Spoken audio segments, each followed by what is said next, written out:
एक नगर में एक व्यापारी रहता था। उसके 7 लड़के थे और सभी की शादी हो चुकी थी।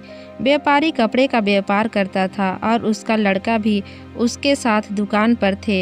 एक दिन रात में व्यापारी सो रहा था तो उसे सपना आया। सपने में उसे एक आदमी दिखा तो कहने लगा, आपके घर में बहुत खुशी है, आपके पास पैसा भी बहुत है, पर अब मैं आपका घर आने वाला हूँ, जिससे आपके घर में धीरे धीरे पैसा खत्म हो जाएगा और छटपटाना शुरू हो जाएंगे। व्यापारियों ने कहा कि तुम कुछ भी कर लो, पर कभी भी मेरे घर में लड़ाई नहीं हो सकती है। अगले दिन सुबह व्यापारी उठा और रोज की तरह कपड़े की दुकान पर गया। उसका लड़का भी साथ चला गया। उस दिन उसकी पत्नी और बेटों के बेटों ने खाना बनाया और सबसे पहले उसने खाना बनाया तो बड़े बहू ने नमक डाला और धीरे धीरे करके सभी ने नमक डाल दिया कि पता नहीं किसी ने नमक डाला है या नहीं। इस तरह दाल में कम से कम आधे से ज़्यादा नमक हो गया। जब शाम को व्यापारी और उसका बेटा वापस आया और खाने के लिए बैठे थे तो रोटी में रोज से ज़्यादा नमक थी।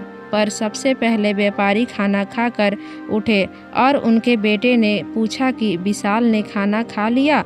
उसकी माँ ने कहा कि जब बेटे कुछ नहीं कहा और आधा नमक खा लिया तो हम क्यों कहें। धीरे धीरे सभी नमक वाले दाल खा उठे।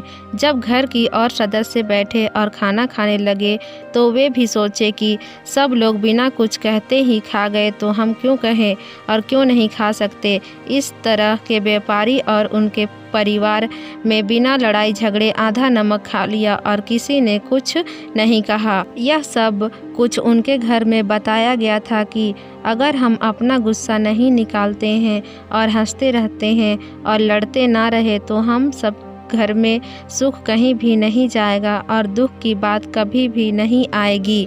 व्यापारी और उसका परिवार सहनशीलता और आपस में मिलजुल कर रहते हैं, इसलिए उनमें से किसी ने लड़ाई नहीं की।